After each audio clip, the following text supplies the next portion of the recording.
Practicing time is upon us once again. Let's get into it.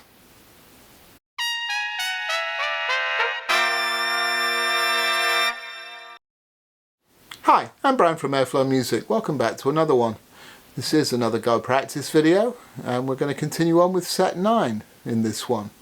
It was lovely to hear so many comments from you yesterday, welcoming me back, and yeah, it's good to be back making videos again. That's always nice. I did need a couple of weeks. There's been some stuff going on behind the scenes, and also, you know, I'm very fortunate to be keeping busy at the moment with a number of recordings, some touring, some other concerts, and so sometimes the days get filled up with rehearsals and it becomes tricky to get these videos together because it is a little time consuming.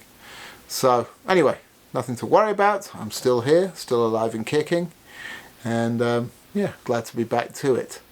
So, what I did notice as I made yesterday's video, when I was watching it back in the edit later on, was that in particular playing these exercises, I've gotten a little lax with my focus on playing in time, keeping time with the metronome and really being on top of that stuff. So that's what I'm going to be really focusing on for the next few days as we keep moving forward with these. As I said, we're going to continue with set 9, and we'll get into set 9 exercise 1, which is our stability drill. This one is on the slightly wider expanding series, and we're bridging the whole step with the half steps, as we have done in previous exercises. It's pretty straight ahead, you know what the pattern is by now. But I should say, we're really focusing on playing in time, so make sure you have the metronome going, make sure that you're tapping your foot, subdividing the beat, and really trying to place these things on time as best you can. Obviously sometimes these things don't speak, and particularly with a long setting thing like this, particularly if something gets a little out of whack, then it can be a struggle to make those things speak right on schedule. But that is what we're focusing on trying to do. I should also say that now this is the wider expanding series. If you find it a little long, or if you find that some of the upper notes really don't want to play for you, take a break through those and just stick with me on the lower ones. You'll gradually be able to build up to it, but don't try and force them out. We're not trying to hurt ourselves here. We're just trying to keep everything moving forward nice and easily so we can come out of this a little stronger than we went in. So let's get into set 9 exercise 1.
Exercise 1 today was a little rough overall.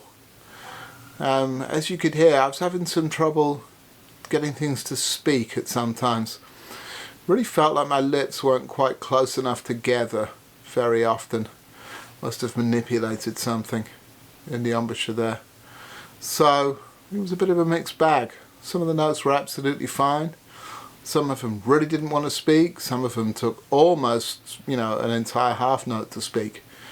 So it's an interesting one to keep an eye on. I think, like I said, it was a busy day yesterday, and I think I probably just got a little off balance dealing with everything I had to deal with. So not too worried about that, but certainly something that's worth paying attention to.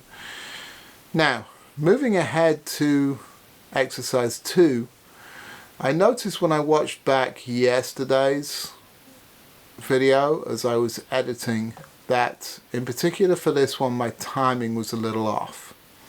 So that's what I'm going to be really focusing on today. And I think this can be a good idea for all of us to not necessarily video ourselves like this, but to record things that we practice sometimes with some kind of external device so we can hear if we really are as with it, playing in time with our click or other external source or whatever, or really as in tune as we think we might be if we're playing with a drone or a track or something. And it's worth listening back to those things and seeing if we're actually doing as well as we think we are when we're just kind of listening to it from the inside out, as it were.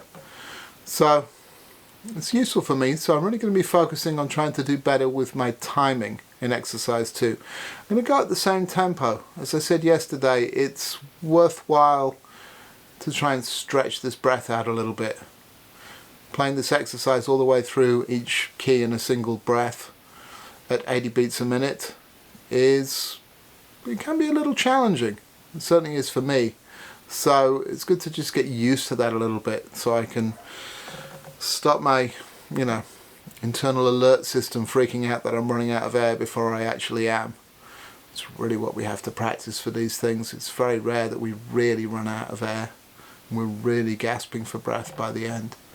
More often than not, it's the little alarm bells that ring in your mind that say, oh, it's time to breathe. So that's what I'll be trying to kind of transcend, try to get above today. And so yeah, let's get into it. This is the same thing as it's been these last couple of times. We're going at 80 beats a minute. This is slurred almost all the way through the flexibility type pattern and the first time through the repeated develop scale is all slurred, single phrase, and then we get into tonguing on the repeat of the scale. Yeah, and other than that, the other thing, I'm going to take a longer break than 2 bars rest. I'm going to go with 3 bars rest and see how that feels. It's probably going to feel a little uneven, but if we go all the way to 4 bars, it's going to take a very long time to play and record the exercise. So let's try just that extra bar, just for a little extra time to catch our breath and really get a good breath before we start up again. Okay? So it's more or less as notated, but I am deliberately making 3 bars rest in between. Okay? So let's get into exercise 2. 80 beats a minute with 3 bar rests rather than 2.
So there's exercise 2, and on the whole I was a little happier with that one than I had been with exercise 1, although I think overall the tempo thing, playing in time, maybe I'm wrong when I listen back to it, but I felt like I was a little more on top of it, so I'll be paying close attention to that as I look at the segment when I edit it.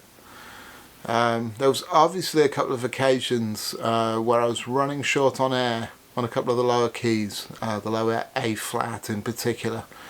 Maybe another one where I didn't quite make it through all the way through the dotted half note, the dotted minim at the end of the phrase. But I certainly felt a lot better for the 3 bars rest in between phrases. So that's something I'm going to stick with for a little while. It's really useful to have that moment to catch your breath and feel a little bit more on top of it. So that was good. That was positive. I felt good about that. And so that's something I'll stick with. And other than that, generally it went fairly well. My fingers felt much smoother today.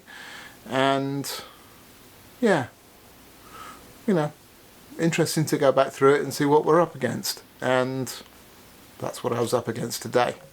Anyway, how are you finding these? It's nice to be back, and it was good to hear so many nice comments from you, welcoming me back to making the videos. So, you know, if you have anything else to say, anything else to share, any comments to make, please do leave them down below, and I will look forward to reading them. In the meantime, that's going to be about it for this one. I will aim to be back tomorrow once again with the next video, and yeah, in the meantime, if you've enjoyed these exercises in the video, please do hit that like button, subscribe to the channel if you haven't already, and yeah, I'll see you in the next video. Until then, you know very well what to do. Go practice.